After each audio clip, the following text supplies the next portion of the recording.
Okay, so let's move with more questions. Let's solve more questions on simple harmonic motion oscillations. The acceleration due to gravity on the surface of moon is, तो अर्थ की surface पे आपको acceleration due to gravity की value 1.7 metre पर second square दी है. The time period of a simple pendulum on the moon, if its time period, ये time period है, if its time period on the surface of earth is, तो time period on surface of moon find करना है. Time period on surface of earth आपको दिया है 3.5 seconds and जी ई ये value भी आपको दी है 9.8 मीटर पर सेकेंड स्क्वायर, राइट. तो this kind of question we have already solved. बहुत इजी है because all you need to know is time period is 2 pi root of L by G. तो t is proportional to 1 upon root g. So time period on moon to that of earth is under root of g earth by g moon. ऐसा हमको चाहिए. So we will have tm equal to root of ge. Ge is 9.8 upon 1.7 into time period on earth. तो ये है आपको रफली solve करना पड़ेगा. 9.8 by 1.7 you have to see what it turns out to be and then you have to multiply by TE which is 3.5. तो मैं फिलहाल calculations I am doing it on calculator. You are supposed to do it with the help of long book or approximate calculations are fine. वैसे भी in exams like this approximate calculations ही हमको चाहिए होते हैं. तो ये आता है 5.76 इंटू ये है 3.5. 5.76 का आपको स्क्वायर रूट चाहिए होगा. तो it is quite simple thing. तो how to find out square root of 5.76. ये बताने की जरूरत नहीं होनी चाहिए बिकॉज 576 का पता है तो आपको 5.76 का पता है. तो ये 2.4 आएगा into 3.5. 2.4 into 3.5 you should know this is a simple task. ये 8.4 होता है. ओके तो 8.4 सेकेंड आपके पास आंसर आएगा ऑप्शन नंबर सी. ओके तो very simple question. Next question. A particle starts simple harmonic motion from the mean position. तो x equal to a sin omega t लिख सकते हैं. मतलब its amplitude is a, amplitude तो a बोला ही है, time period t है.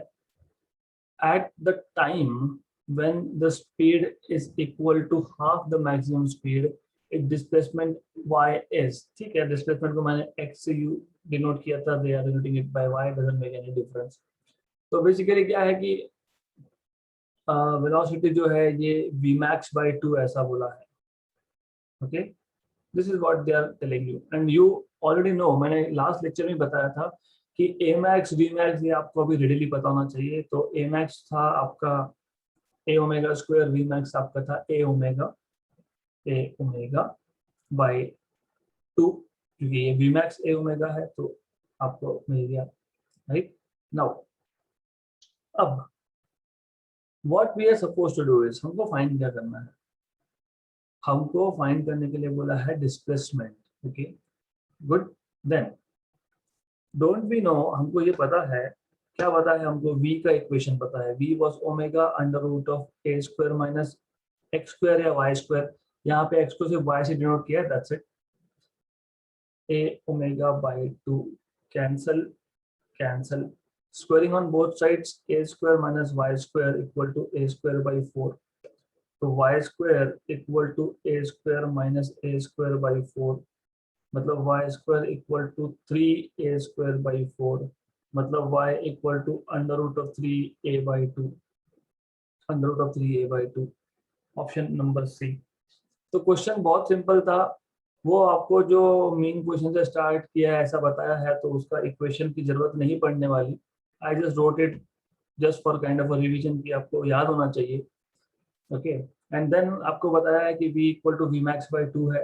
तो v is equal to a omega by 2 है क्योंकि आपको पता है v मैक्स होता है a ओमेगा. तो a ओमेगा बाई 2 है और v है omega under root of a square minus y square that is equal to a by 2. Squaring on both side, दोनों साइड पे स्क्वायर कर लिया तो y equal to under root 3a by 2. Option number C आएगा. Next question. A simple pendulum performs simple harmonic motion about x equal to 0 with amplitude a and time period t.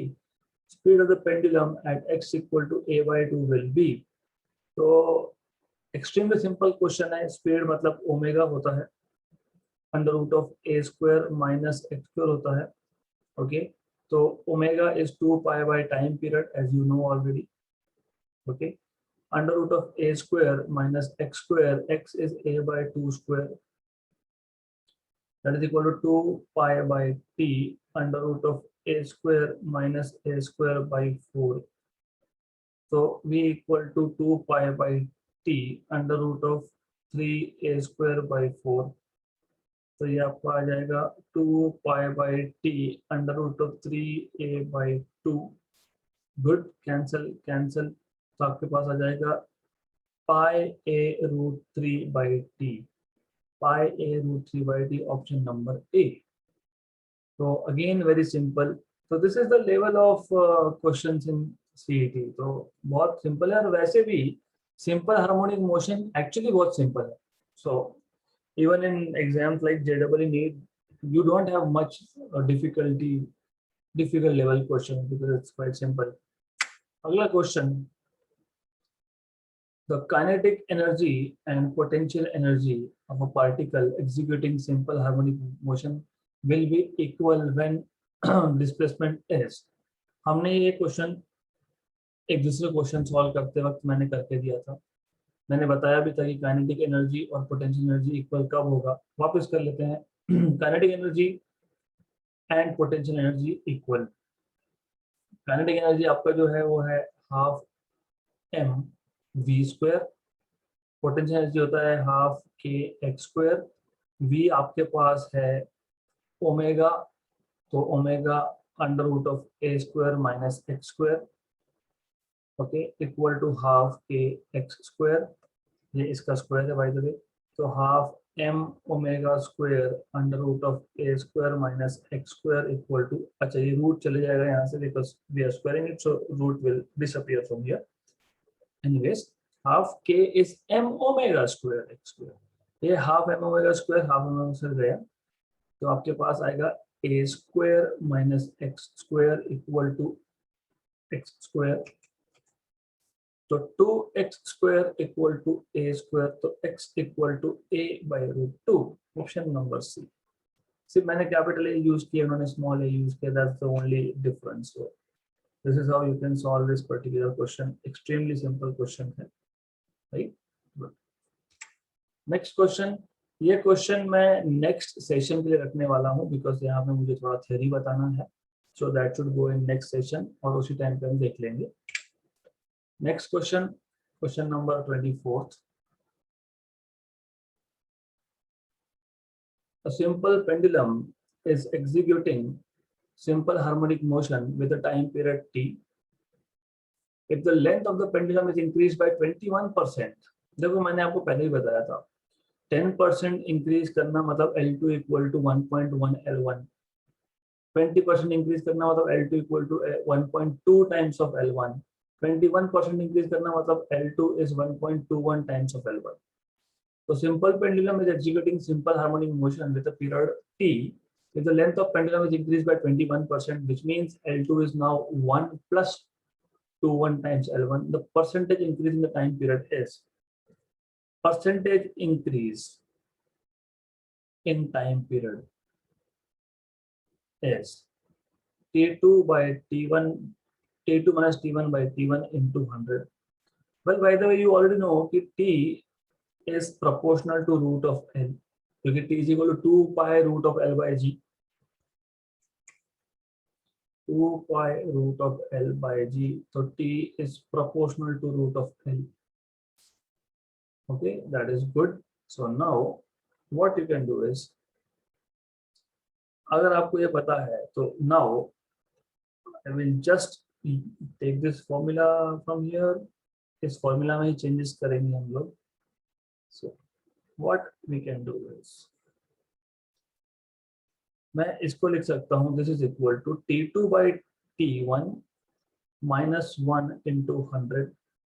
तो यहीं से हमको दिख रहा है कि T2/T1 is under root of L2/L1 and L2/L1 मेरे पास यहीं से है 1.21। तो 1.21 का रूट आपको पता होना चाहिए, 121 का स्क्वायर रूट होता है 11, तो ये होता है 1.1।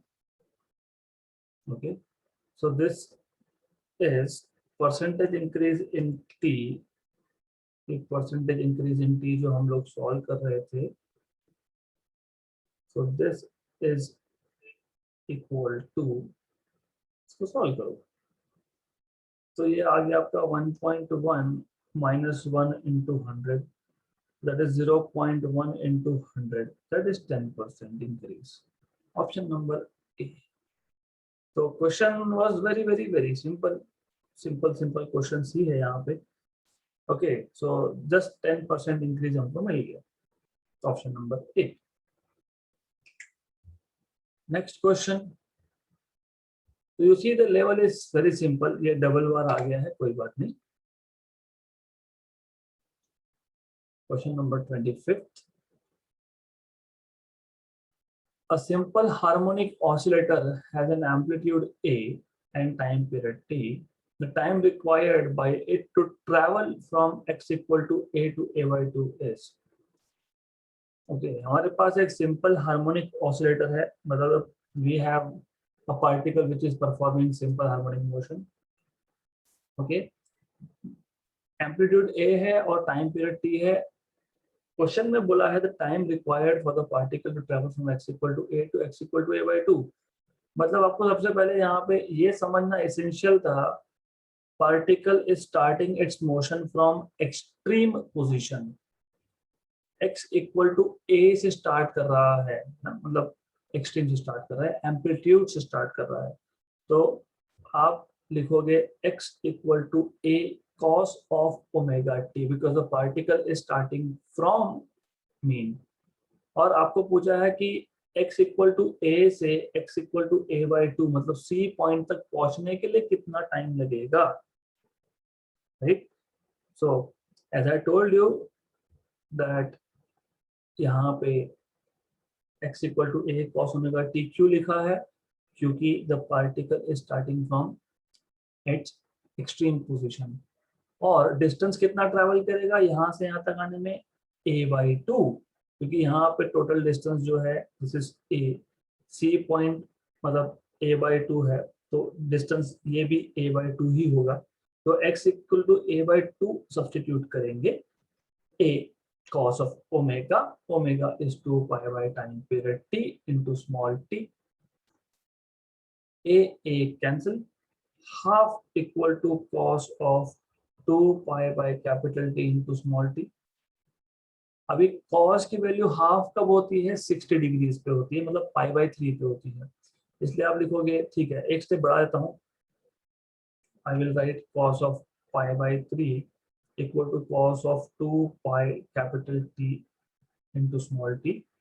तो π/3 equal to 2 pi capital T by capital T into small t, cancel cancel. तो t इज इक्वल टू, हमको स्मॉल t फाइंड करना है, small t is equal to time by period by 6, t/6 आएगा सॉल्व करने के बाद। तो option number A again. Okay, तो questions they are so simple and you can solve them so quickly कि ये सीईटी के 4 नहीं एक ही लेक्चर में सब खत्म हो सकता था। तो okay, whatever it is, we will just try to take as many questions as we can. Next question. A mass 100 grams is attached at the end of a light spring, okay, which oscillates on a frictionless horizontal table with an amplitude of 0.16 meter. The time period is equal to 2 seconds. Initially, the mass is released from rest at t equal to 0 and displacement x equal to minus 0.16 meter. The expression for the displacement of the mass at any time instant is। देखो question is again very simple, हमारे पास एक frictionless table है, मान लेते हैं ये rigid support है, यहाँ पे मान लेते हैं हम, यहाँ पे हमारे पास एक स्प्रिंग है, ये मास m है और मान लेते हैं हम यहाँ पे that this position over here is equilibrium position, मतलब basically when forces are balanced. अब हमने क्या किया according to the question, so what we did was, just a minute,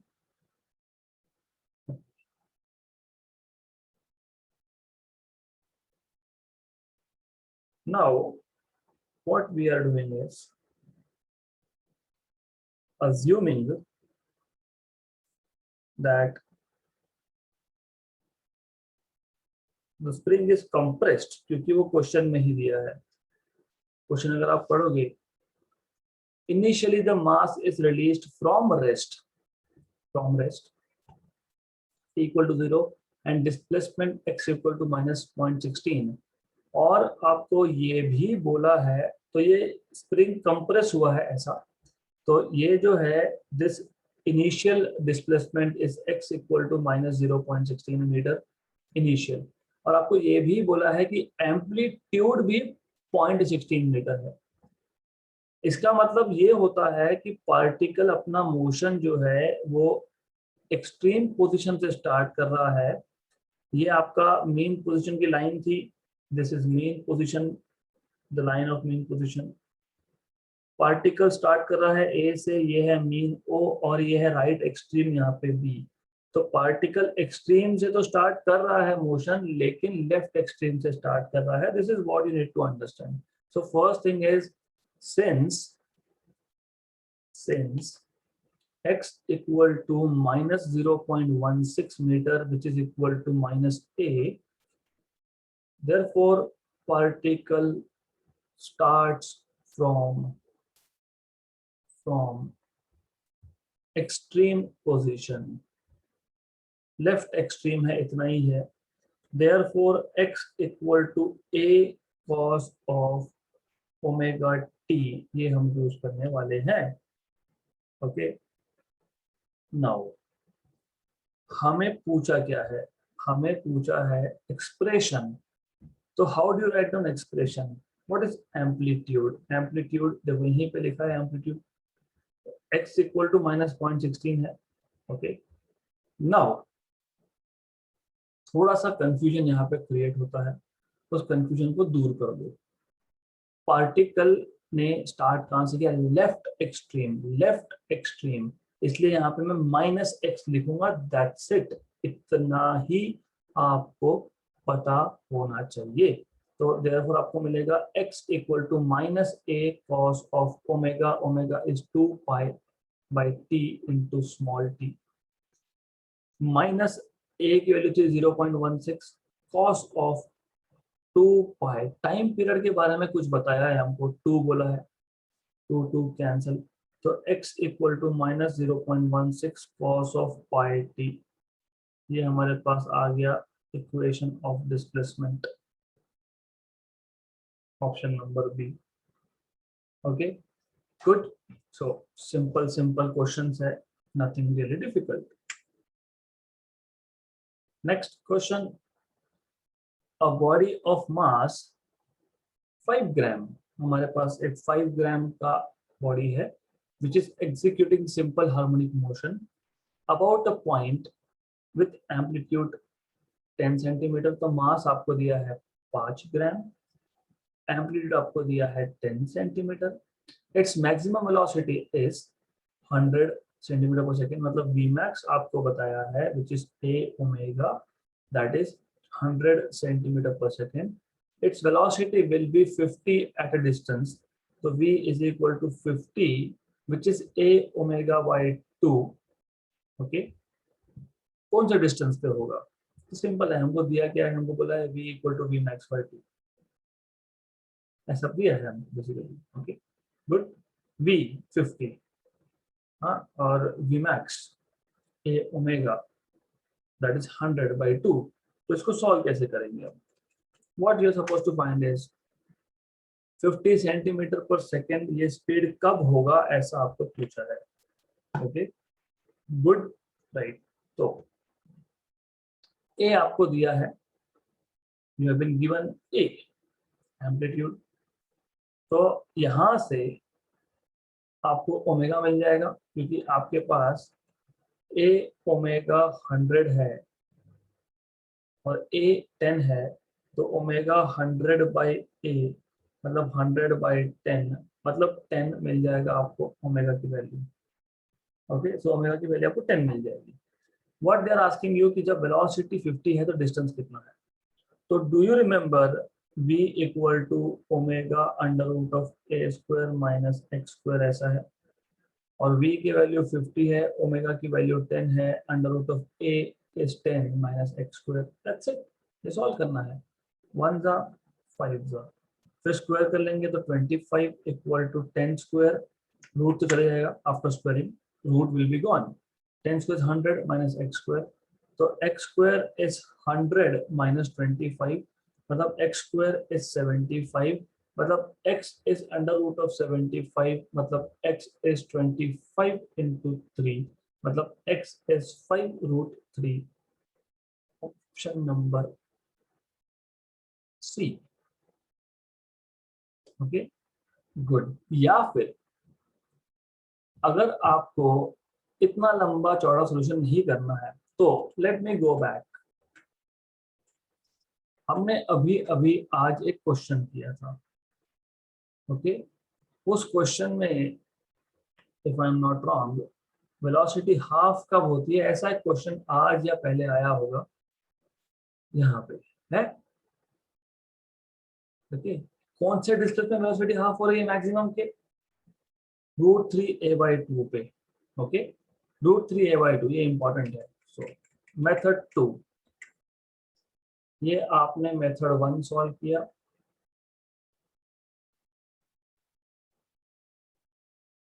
method 2, तो आपको अगर ये याद होता कि कौन से डिस्प्लेसमेंट पे वेलोसिटी मैक्सिमम का हाफ होता है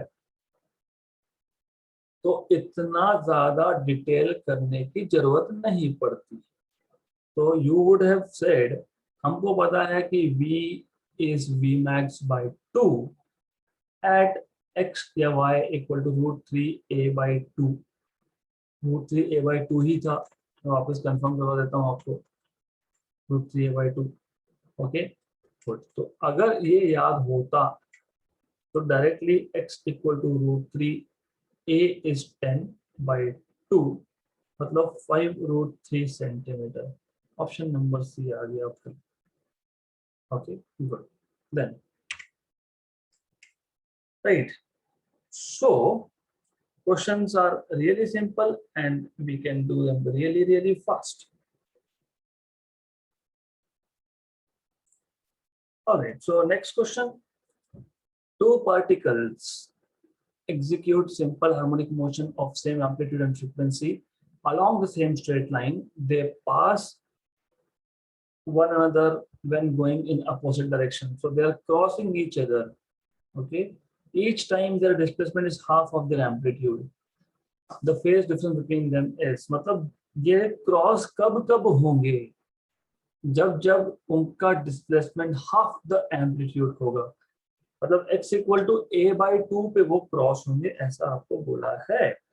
तो मैं पहले, क्योंकि दो पार्टिकल्स हैं तो हम पहले पार्टिकल का डिस्प्लेसमेंट मान लेते हैं y1 equal to a sine of omega t, और a दोनों का एम्पलीट्यूड सेम बोला है, फ्रीक्वेंसी सेम बोला है। Okay good, y2 equal to a sine of omega t plus five, मतलब हम फेज डिफरेंस फाइव है मान लेते हैं, फाइव ही तो फाइंड करना है।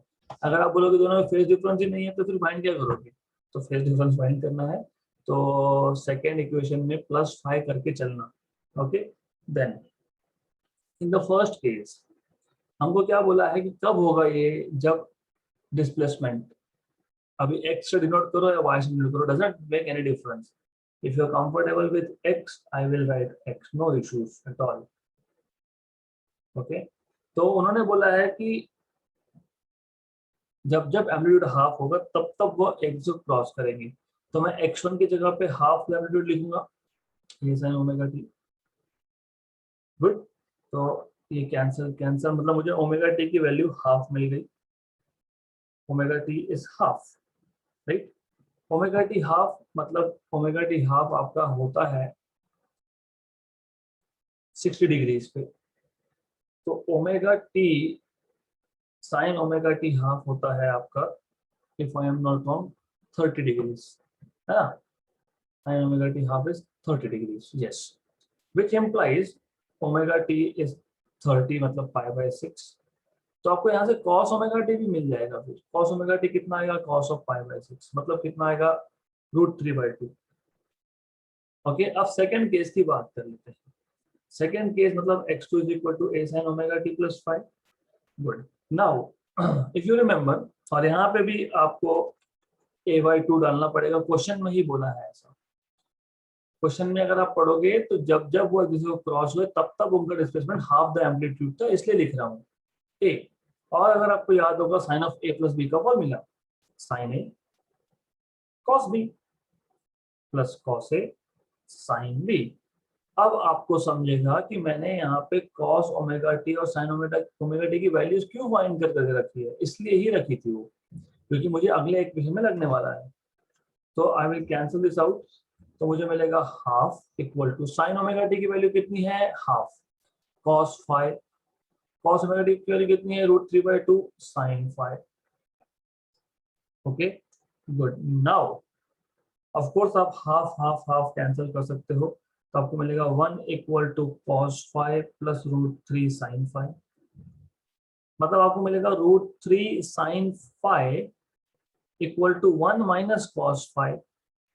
ओके, मतलब आप अब what you can do here is, इसको सॉल्व करना पड़ेगा आपको. Okay, you are suppose to solve this. तो सॉल्व कैसे करेंगे, स्क्वायरिंग ऑन बोथ साइड्स. तो 3 sin स्क्वायर 5, क्योंकि √3 sin था तो स्क्वायरिंग ऑन बोथ साइड्स कर दिया. मैं लिख देता हूँ चाहिए तो, because it is better for you to know each step.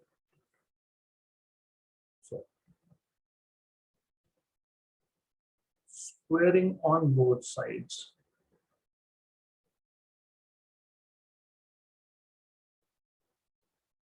All right, squaring on both sides. So you will get 3 sin square phi equal to 1 minus cos phi whole square. So 3 sin square phi equal to, now आपको इसको solve करना है. There are many ways of solving it. मैं उसमें से एक बता रहा हूँ. देखो, एक मेथड ये है कि आप a minus B bracket square solve करो, लेंथ ये है. दूसरा मेथड ये है कि sine square theta is 1 minus cos square theta. ये भी कर सकते हैं हम लोग. तो यू शुड नो, अभी आपको पता होना चाहिए कि ये ऐसा है. ओके, अब आप सॉल्व करो इसको. तो जब आप इसको सॉल्व करोगे, again there are two methods, जिसके लिए ट्रिग्नोमेट्री का बहुत साउंड बैकग्राउंड चाहिए. तो ये लेफ्ट हैंड साइड और राइट हैंड साइड इक्वल कब होगा.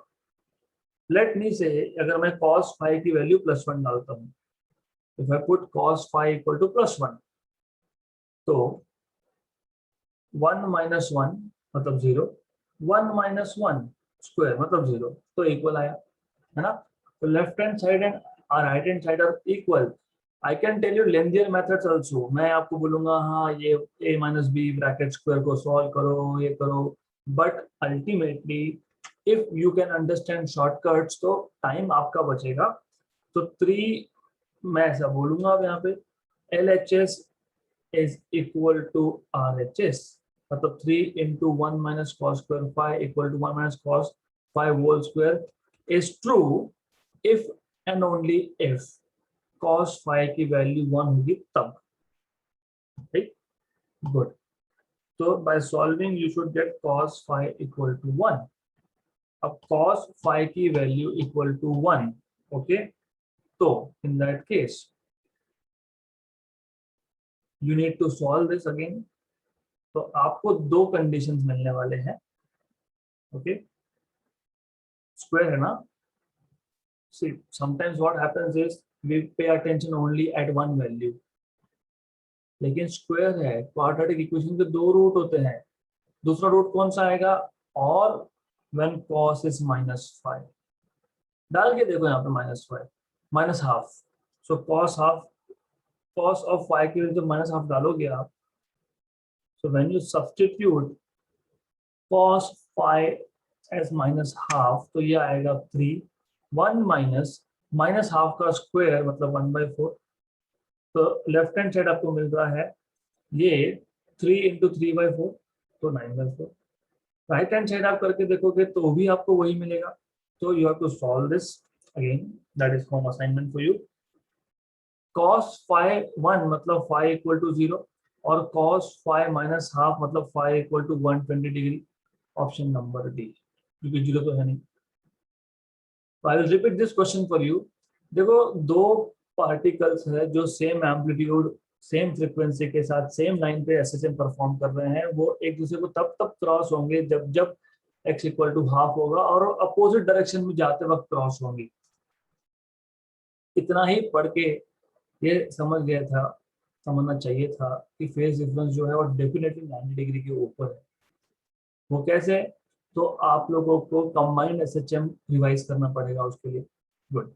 एनीवेज, पहले पार्टिकल का मैंने डिस्प्लेसमेंट इक्वेशन लिया है a sin ओमेगा t, दूसरे का होगा a sin omega t plus 5। Very good.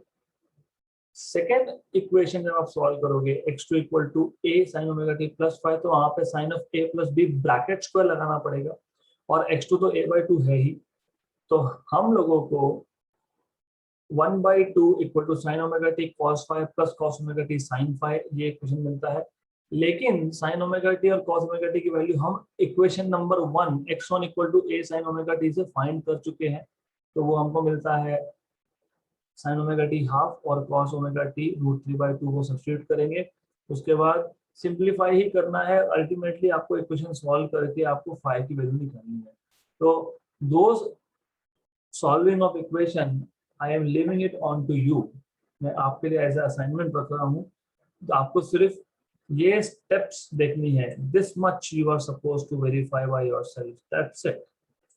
Okay, so we will stop here for today and more questions in the next session.